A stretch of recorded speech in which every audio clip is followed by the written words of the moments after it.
What's up, ZBrusters? Welcome back to ZFever. My name is Ricky, and today we're going to be going over a little bit of a workflow involving some Dynamesh and some simple primitive shapes.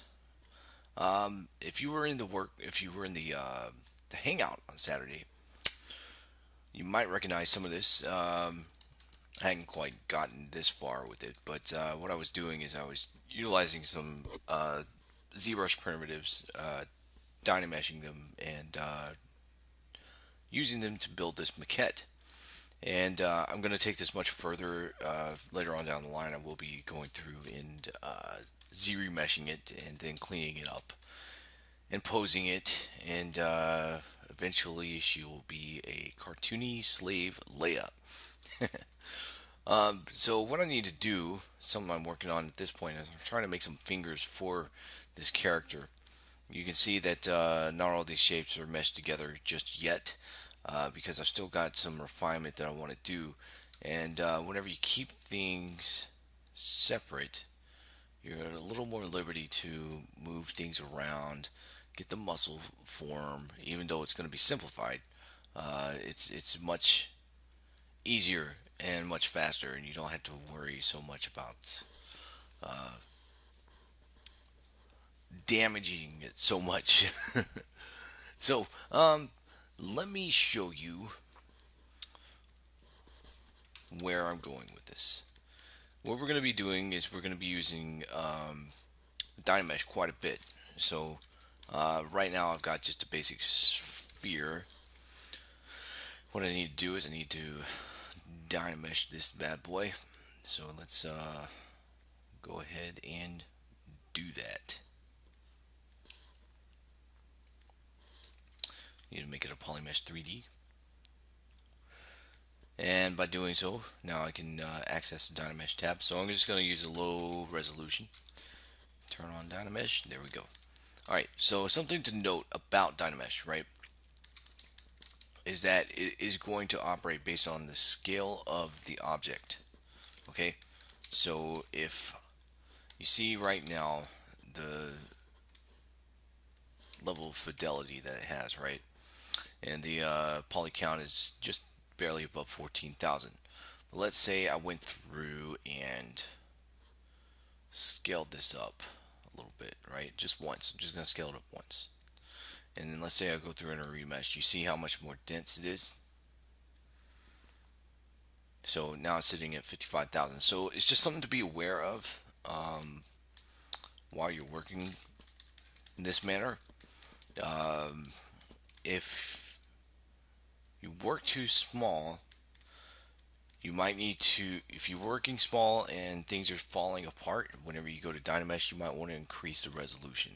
It's basically what I'm getting at. The larger it is, the less you have to worry about higher resolutions. So let's get cracking with this, shall we? So what I'm doing is I need to make some fingers for this character. So I'm just going to use some primitive shapes to get me to where I need to be. So just hang in there real quick and we will get to where we need to go. So I'm using primitives to basically establish the basic shapes that we need to make a finger. So rather than try to sculpt the entire thing out of a cylinder, we could break it down into simple shapes and mesh them together later on. I mean, it's either that or you fight with the sculpture. Your choice, not mine. Alright, so what I'm doing is I'm just making a pad.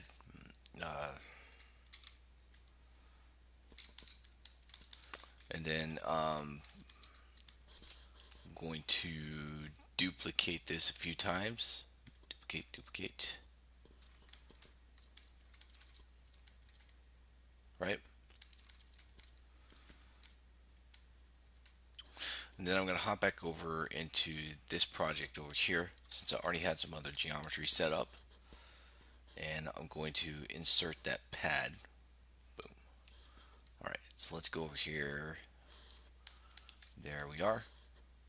And I've got a few other pieces of geo that I'll be working with, right? So it looks pretty crazy right now, but just bear with me. So what I'm doing is I'm just making these finger pads. So I'm going to duplicate this twice. Carry this one over here. I'm going to go ahead and scale it down a little bit. Not going to worry too much about the shape.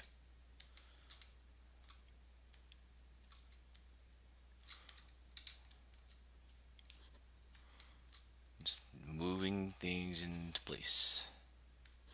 Let's go ahead and grab this one and get it out of the way too.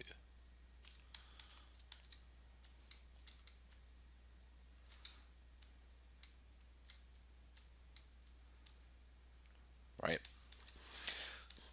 Then here, you just start making the shape of the finger.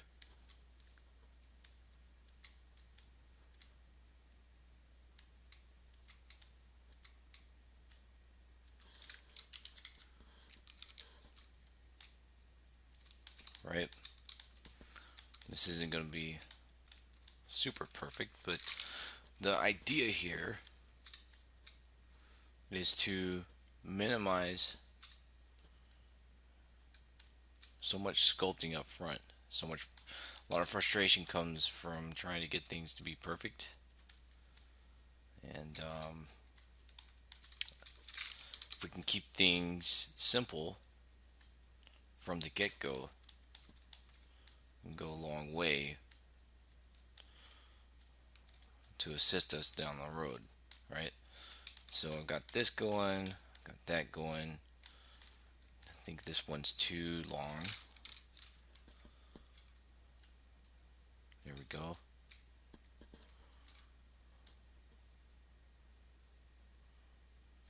That should be fine. Let me get the rest of the pieces in place and then we'll start shaping this up a little bit. So, grab this guy.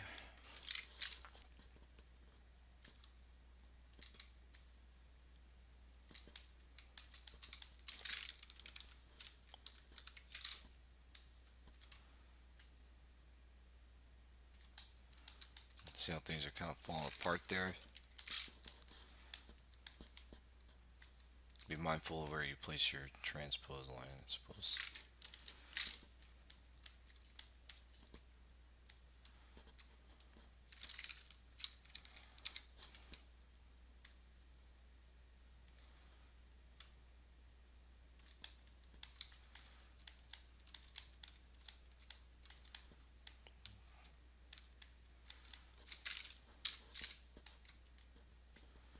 Basically, all I'm going to do is lay that on top, and this is going to be like the top of the finger. Stretch that out, duplicate it, bring it on down.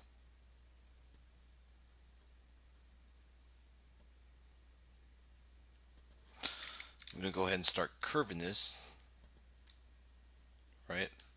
So then I can take this shape, curve it down to.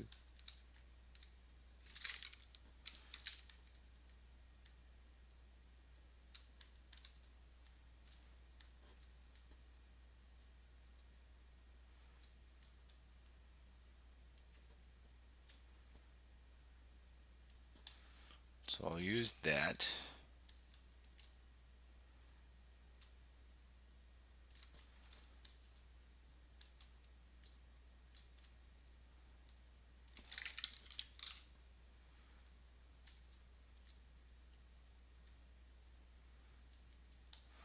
Not really too concerned with the fact that it's colliding, because what's going to happen is we're going to end up dynameshing all this together. So same thing with this guy. This is a technique that I picked up watching Michael Defeo work. If you're not familiar with him, It really should be. If you've seen Despicable Me 2, you've seen a lot of his work.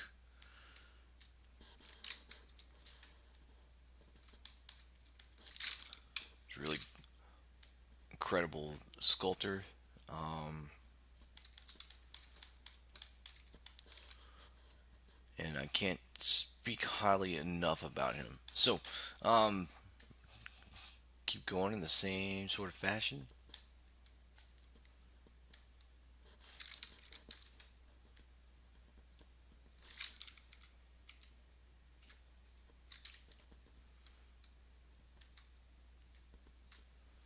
The way I did that was I just pressed 1 on the keyboard, so it's going to repeat any action that you do, right?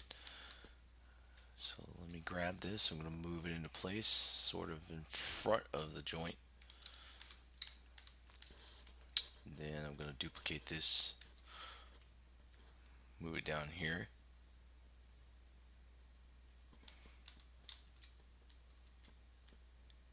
Sort of do the same thing.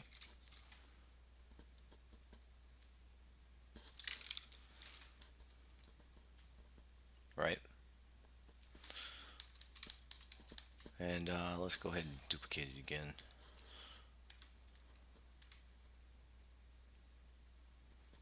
It'll be the one that transitions to the back. Alright, so now that we got that, what I want to start doing is start uh, moving things around a little bit, right? I'm going to go ahead and I'm just going to merge all these into one.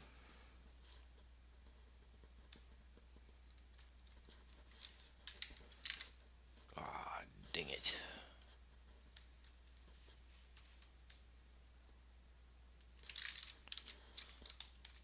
There's always a way around, right? So you saw what happened there is I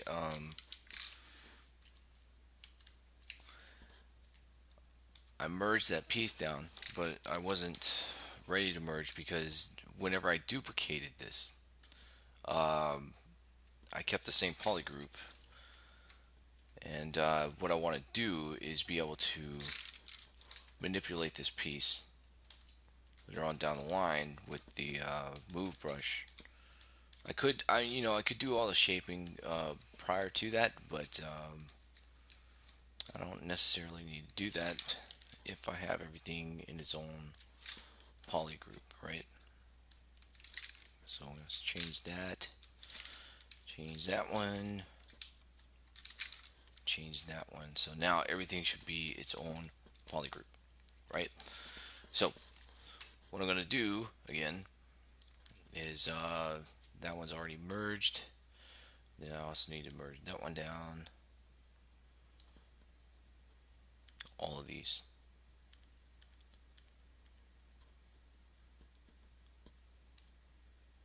Merge down. Alright, so everything is on the same subtool and it's all one poly group. What I'm going to do before I go through and actually Dynamesh all this together is I'm going to grab my move topological brush, because that brush will recognize the fact that I have different polygroups in use. And what I can do is tweak these, set them into place, right? Kind of work on that little tendon area.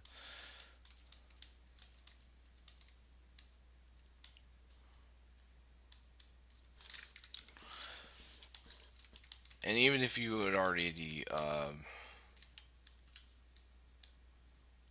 gone through and you wanted to still, say you wanted to start sculpting on this at this low of a level, but you didn't want to affect everything else, you could also turn on mask with polygroup in the brush palette, right?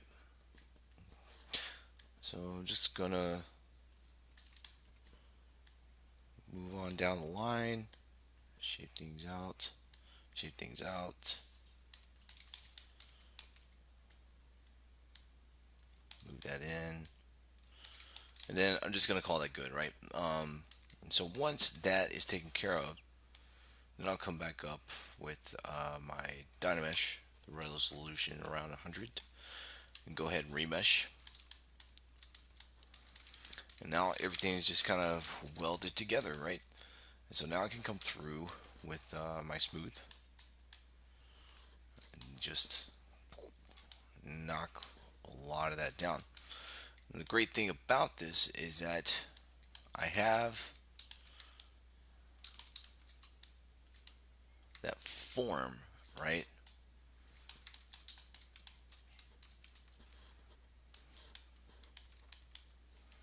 And I can come through and I can start sculpting on this a little bit if I want to. Get some of that tendon. I'm not going to go too crazy with this, but you get the hint, right? So through doing something like that, now I have a basic finger. And what I can do with this is now I can take this guy. It's all one poly group now. And I can move it over, copy it, move that over, right? Now I have several fingers, right? So from one you can have many. And so basically the premise of this entire demonstration was that I wanted to be able to show you how to use primitive shapes to create complex objects, right? Even with this, this was a sphere that I moved around.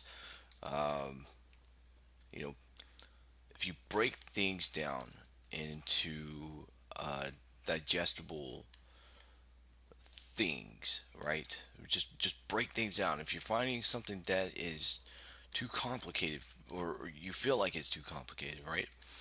Then break it down into something manageable, right? What is this arm? Well, I can tell you it's a sphere with a cylinder, with another cylinder, and then a block, right? So think in terms of shape and form, and I guarantee you that it will help your workflow tremendously. Um, I'll go ahead and leave a link to Michael Defeo's anatomy application. It's for the You can find it on iTunes. It's like $5, guys. I would highly recommend checking it out. Something that you could take with you anywhere, especially if you got an iPhone or an iPad. I believe he's got it on Android now. He may or may not, but I know that he was planning on it. So I hope that this was helpful. If you're new, please subscribe. If you're returning, I hope to see you in the hangout this weekend. It'll be around.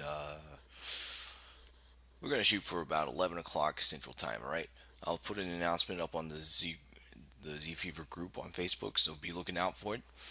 Otherwise, I hope you guys have a great rest of your week and happy Z brushing. Take care, guys.